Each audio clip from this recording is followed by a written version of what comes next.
اور یہاں میری تلاش میں کبھی کوئی آیا؟ تبندہ نے بڑی آس سے پوچھا تھا۔ پچھلی بار بھی انہوں نے یہ سوال کیا تھا مگر تب بھی مایوسی ملی تھی۔ نہیں، کوئی نہیں پلٹا، کبھی کسی نے آ کر نہیں پوچھا سوائے ان بدبختوں کے۔ جب تم چند دن کے لیے غائب ہوئی تھی تب پھر کسی نے بھی چکر نہیں لگایا تھا؟ مایوسی سے تبندہ نے آنکھیں بند کر لی تھی۔ جب تک وہ یہاں تھا روز آتا تھا پاگلوں کی طرح، تمہارا پوچھتا رہتا۔ میں سمجھی کہ ان مرنے والوں میں تم بھی مر چکی ہو۔ اگر وہ مجھے اصل حقیقت بتاتا تو شاید میں کوئی اتا پتہ ہی پوچھ لیتی۔ پھر وہ چلا گیا اور تم آ گئی۔ خالہ بھی گزرے وقت کو یاد کرتے بتا رہی تھی۔ تبندہ نے گہرا سانس لیا۔ آپ کی بہو کو علم ہے؟ نہیں، میرے اور فرید کے علاوہ کبھی کسی کو میں نے اصل حقیقت نہیں بتائی۔ وہ خالہ بھی کی مشکور ہونے لگی تھی۔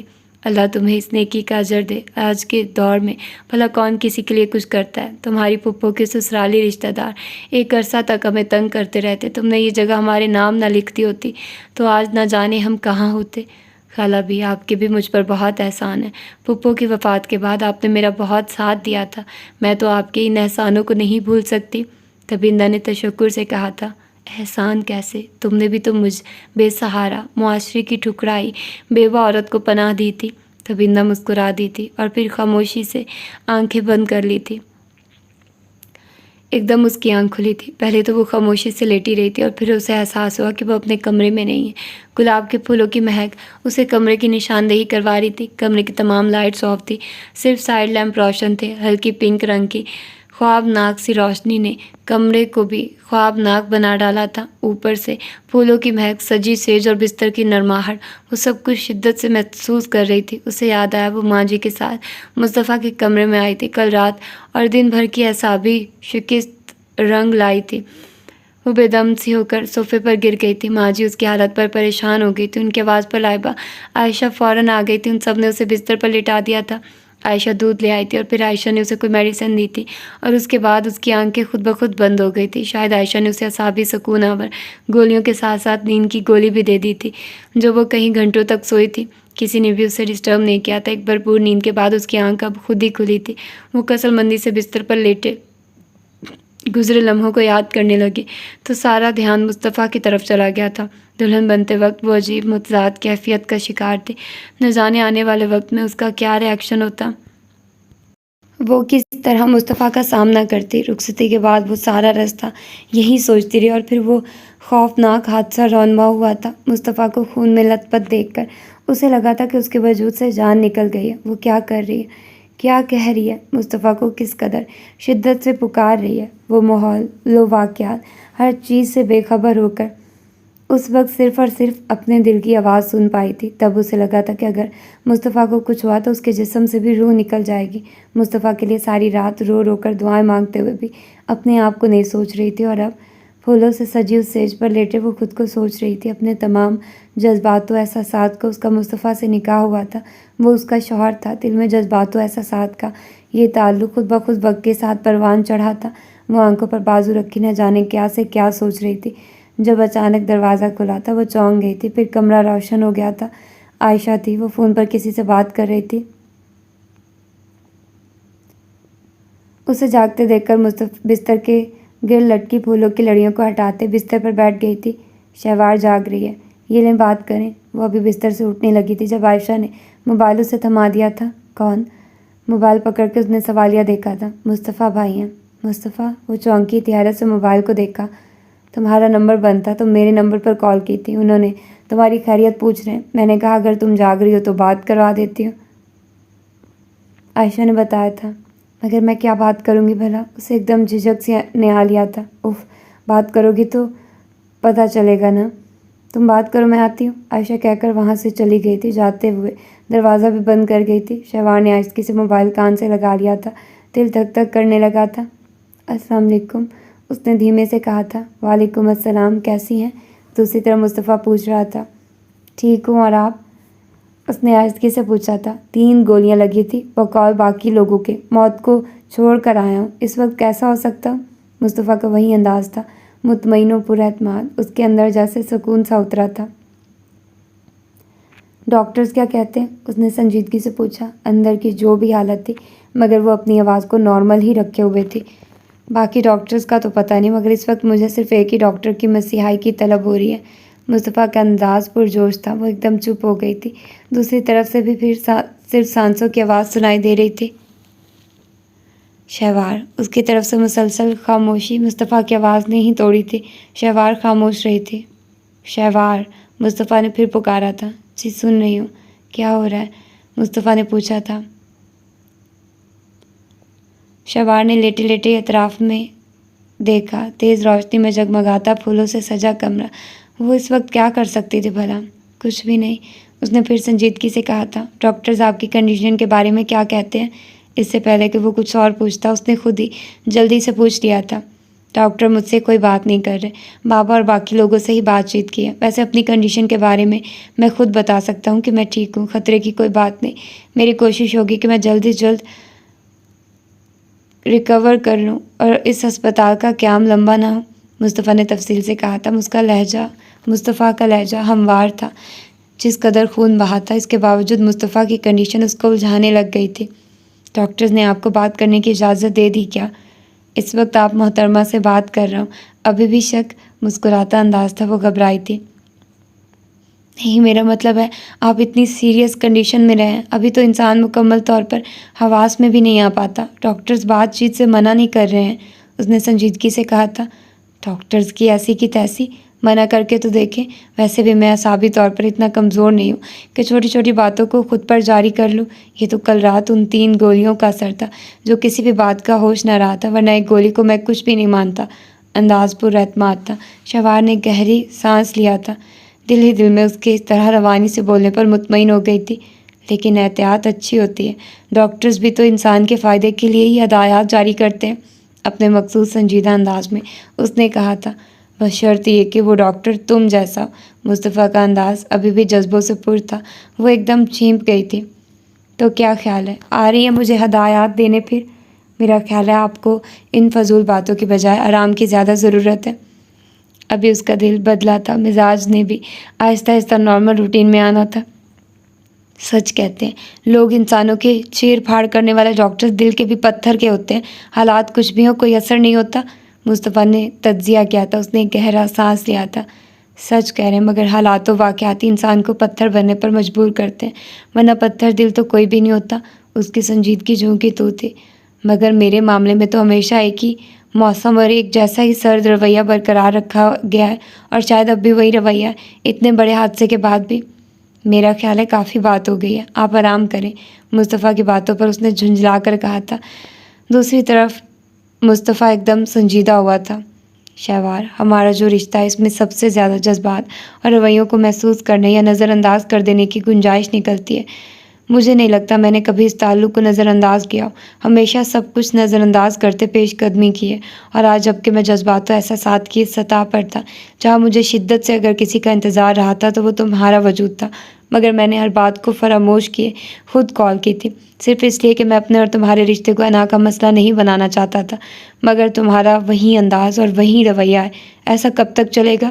مصطفیٰ کی باتوں پر ایک لمحے کو اس کا دل رکا تھا، مگر اگلے ہی پل وہ جھنجھلا گئی تھی۔ وہ بے شک اس حادثے کے بعد دل سے اس تعلق کو قبول کر رہی تھی، مگر دل کی کیفیت سے ہٹ کر وہ اپنے اس مزاج کا کیا کرتی جو اس پل بھی عجیب سی کیفیت میں گھرا ہوا تھا۔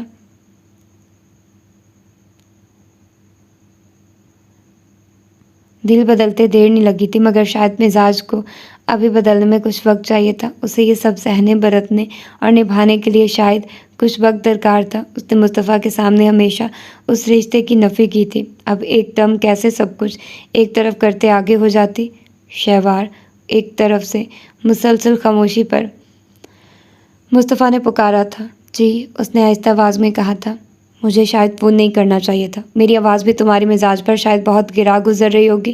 مصطفیٰ کا لہجہ ایک دم بدلا تھا، سختی اور شکایت در آئی تھی۔ ایسی بات نہیں میں وہ جواباً کچھ کہنا چاہتی تھی کہ ایک دم مصطفیٰ نے کال بند کر دی تھی۔ اس نے خاموشی سے موبائل کو دیکھا تھا اور پھر اٹھ کر بیٹھ گئی تھی، سر گھٹنوں پر رکھ کر۔ وہ لاشعوری طور پر مصطفیٰ کو ہی شدت سے سوچنے لگ گئی تھی۔ مصطفیٰ کی باتیں ایک دم یاد آنے لگی تو وہ بے اختیار بستر سے اتر گئی تھی۔ ننگے پاؤں تبیز قالین پر چلتے پھولوں کی پتیوں کی نرماہٹ شدت سے محسوس ہونے لگی تو وہ لائٹ آف کرتے وہاں سے نکل آئی تھی۔ اپنے کمرے میں آ کر وہ واش روم میں گھس کر منہ ہاتھ دھونے لگ گئی تھی۔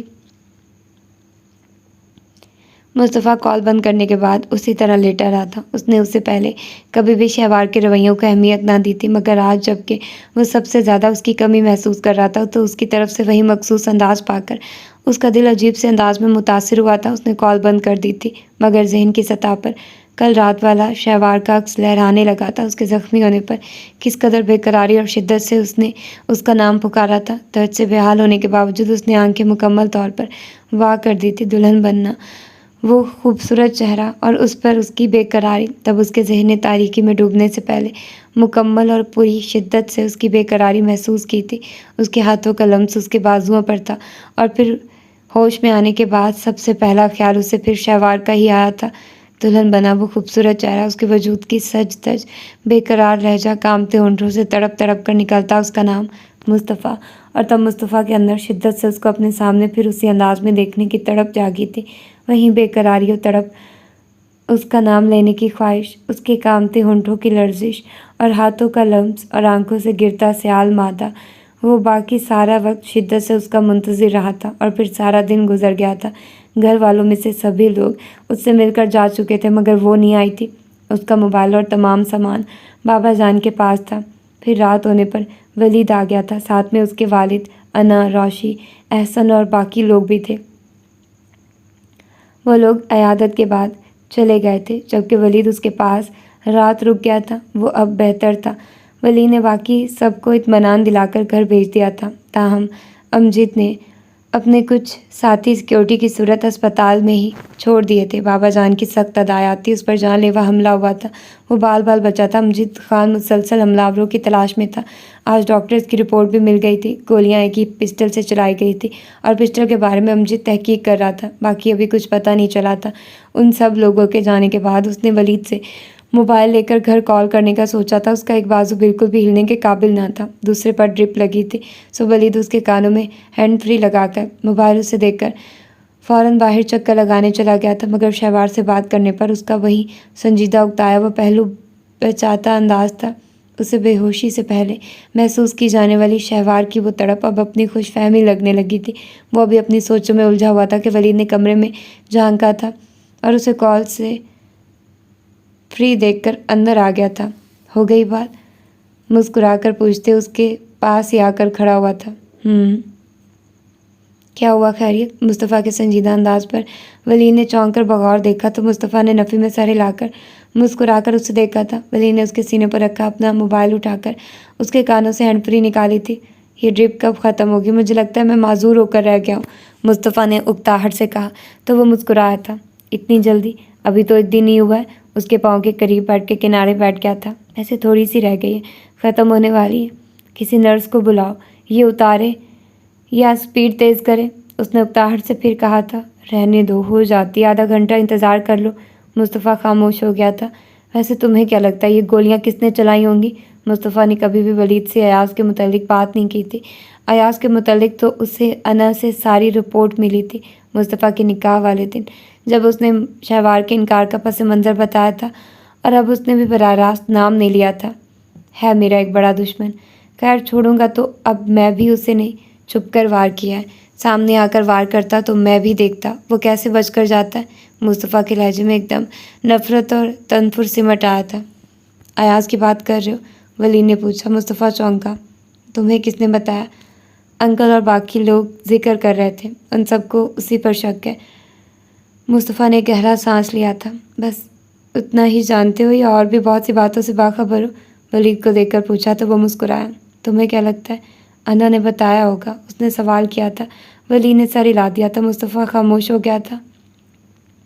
ایک بات مانو گے؟ ولید نے کہا۔ مصطفیٰ نے اسے دیکھا۔ جو بھی ہوا اور جس نے بھی کیا، یہ کام اپنے ڈپارٹمنٹ والوں پر چھوڑ دو، وہ خود ہی ملزم کا سراغ لگا لیں گے۔ تم آرام و سکون سے پہلے ٹھیک ہو جاؤ، پھر اس بارے میں سوچنا۔ ڈاکٹرز کیا کہتے ہیں؟ ڈاکٹر سے اس کی براہ راست بات نہیں ہوئی تھی، وہ زیادہ وقت سوئی جاگی کیفیت میں رہا تھا۔ فی الحال تو مکمل طور پر بیڈ ریسٹ کا ہی کہہ رہے تھے۔ زخم ایسے ہیں کہ 3-4 دن مسلسل ان کی نگہداشت میں رہنا ہوگا۔ بازو کے زخم جلد منمل ہونے کا امکان ہے، مگر کندھے کا زخم کہہ رہا ہے۔ ولید کی بات پر مصطفیٰ نے سر ہلا دیا تھا اور اب نظر اپنے بازو اور کندھے پر ڈالی تھی جہاں ڈریسنگ کی گئی تھی۔ تم کل بھی ادھر ہی خوار ہوتے رہتے، آج بھی آدھے سے زیادہ دن ادھر گزرا تھا۔